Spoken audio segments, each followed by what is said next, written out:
Safe protocols. Hi and welcome to this Pain Academy video regarding item forging and item upgrade efficiency. As part of my 1000 subscribers video, I got a lot of players asking what the Heavenfall Blade was and how to make it, so I thought I'd cover that while talking about how item Ascension forging works in Tacticus and why there are some things you should never do. If you find my videos helpful, please consider using my friend code. This gives you 100 Blackstone and me various useful rewards as you level up. Any support is greatly appreciated. Let us start with Ascension forging. Accessing this forge menu isn't trivial and hence a lot of players don't know about it. Forging is a way for players to create higher level Ascension orbs, ability badges or forge badges by consuming a number of lower level items and coins for salvage. For instance, making an epic orb requires epic forge badge and rare orbs. If an item is forgeable, it will have forge as a menu option when you click it. If we do that on a legendary chaos badge, for instance, we will see that it requires 5 epic badges, 1 legendary forge badge and 6,000 coins.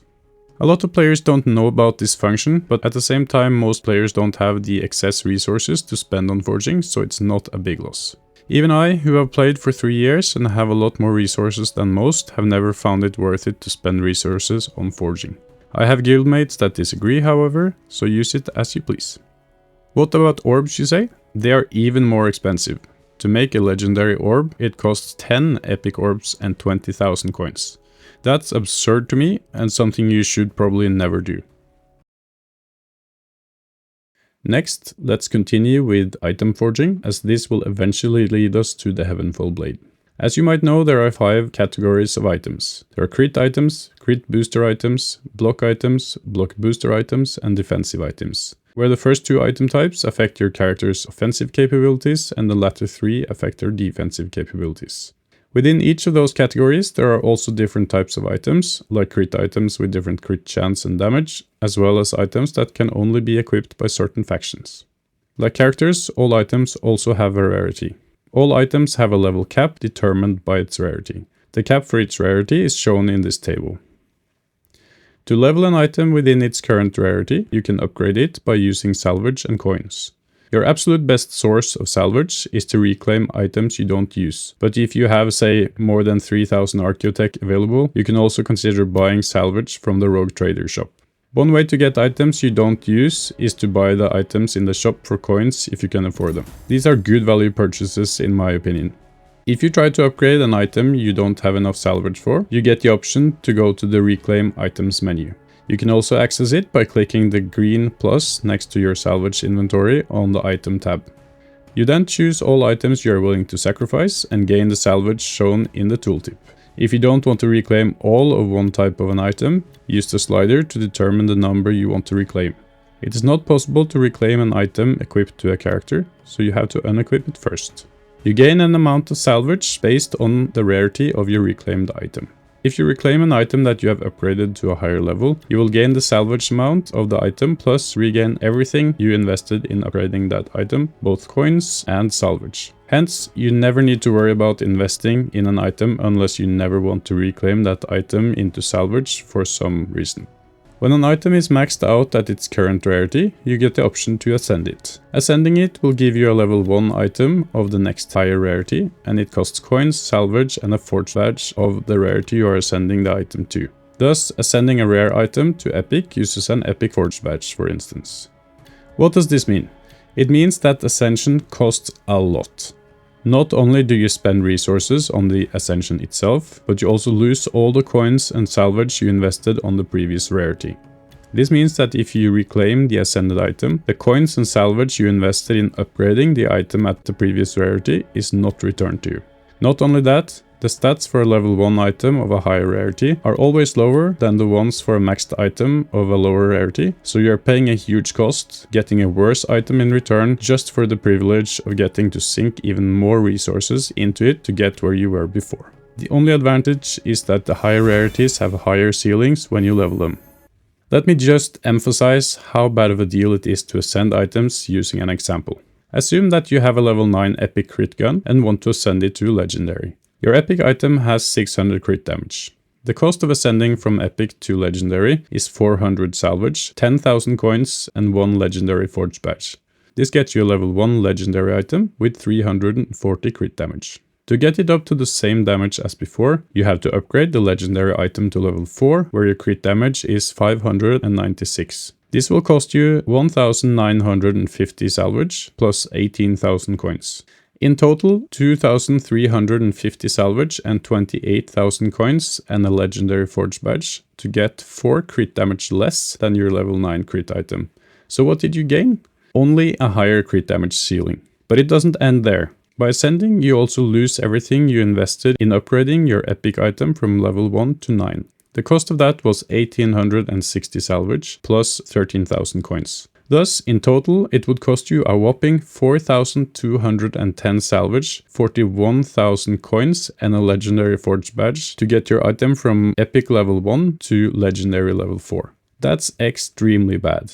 So what's the alternative, you ask? Well, if you instead had a level 1 legendary crit item from another source and reclaimed your level 9 epic crit item, you would gain 1,860 salvage and 13,000 coins back from your invested upgrades, plus the 150 salvage from the item itself. Using that to upgrade the legendary item to level 4 still costs you 1,950 salvage and 18,000 coins, so you end up gaining 60 salvage and spending 5,000 coins to get back to approximately the same weapon with a higher crit damage ceiling. If we assume we spend approximately the salvage and coins that went into the drain with the Ascension case of this example, we can actually upgrade the legendary crit item to level 7 in the reclaim example. If this got too complex to follow, just remember this. You should never ascend items, unless it for some reason is absolutely necessary for you because you can't get it in any other way. It is, however, much better to wait until you get a higher rarity item, then reclaim the previous rarity item and invest in the new one. Even to the point where you should buy a legendary item in the shop for 499 Blackstone if you really need one and can't get it from anywhere else. This is a good place to talk about the Heavenfall Blade, because per June 2025 it can only be obtained through Ascension. So what is the Heavenfall Blade? It is a special crit item that only exists as a legendary item, and it can only be equipped by Dark Angel's characters. It has a higher crit chance than any other crit item at the cost of lower crit damage. Let's compare it and a legendary gun and a knife at level 1 and 11. As you can see, the Heavenfall Blade crits more often, but with lower damage. In some cases, it matters quite a bit what crit item you equip on characters, but I don't think there is any reason to make a Heavenfall Blade for performance reasons, just if you think it's cool. I will make a video about critting and crit items later, so look for that in the future. So how do we make a Heavenfall Blade? First, equip a level 9 epic crit item on a legendary rarity Dark Angel's character. It can be either a gun or a knife, it doesn't matter. Click the weapon, then click Forge and then Ascend. You'll get a choice of 2 resulting weapons. The first will always be the same as the weapon you ascended, so if it was a gun, it will become a gun. The second can either then be a knife or the Heavenfall Blade with equal chance, hence the chance of getting the Heavenfall Blade through Ascension is 50%. In this case, as you can see, we got lucky. In general, I'd still strongly advise against spending your resources on this, unless you really want it because it's cool and you can afford it. Especially since it's not even guaranteed to get it as an option. Finally, I'd like to show you some data on the scaling of crit items over the levels and rarities, as well as comparing the gains at legendary rarity with a crit booster. This can help you determine exactly when in your journey it is worth it to reclaim lower rarity items to upgrade a higher rarity item that you have obtained. Again, do not ascend items, just reclaim items that you get from other sources like salvage runs, arena chest, or the shop. Let's first look at the crit damage scaling. All non-booster items have the same kind of scaling, so I will just use the bolt pistol in this example. The colors correspond to item rarity, and the graph is showing crit damage versus the item level. As expected, the higher rarity items can both get to higher levels as well as have more crit damage at higher levels. What is especially interesting is the crossover points. A capped level crit item of the lower rarity has a higher crit damage than the first levels of the next rarity item. It's worth noting that an epic crit item has the same crit damage at level 2 as the rare item at level 7, while the legendary crit item at level 4 has pretty much the same damage as a level 9 epic crit item. Let us also look at some upgrade efficiencies before I give some pointers on when you should upgrade. The two graphs below show how much crit damage you get for each upgrade level, divided by the salvage and coin investment cost to upgrade to that level respectively. Higher value means more efficient upgrades in terms of return on your resources. For coins it just gets gradually more expensive per damage as you increase in rarity, but epic is about the same as rare. For salvage, common and uncommon is actually quite bad, but the cost is still so low that it doesn't really matter. The legendary item damage return on investment for salvage is abysmal, while upgrading the rare and epic items, as you can see, are the best. In my opinion, salvage is the more important of these two currencies. So what does this mean for you? It basically means that you should get to rare and epic weapons as quickly as possible and upgrade them. If your character is rare, keep upgrading it to level 7, but as soon as your characters are epic, you should salvage the rare items and invest at least one level into the epic item, as that gives the same damage value for less coins and salvage. Again, do not ascend the items. You should in general at least upgrade 5 crit items to use on your main arena and guild raid characters, using the rarity you have available on your characters and items as described. You can then keep upgrading your epic items to level 9, or if you have both legendary items and characters available and enough resources, you can salvage the epic item and invest into a level 4 or 5 legendary item. This is a point in the game you will probably stay for quite some time, being on the verge of transitioning from epic to legendary on your crit items and other items.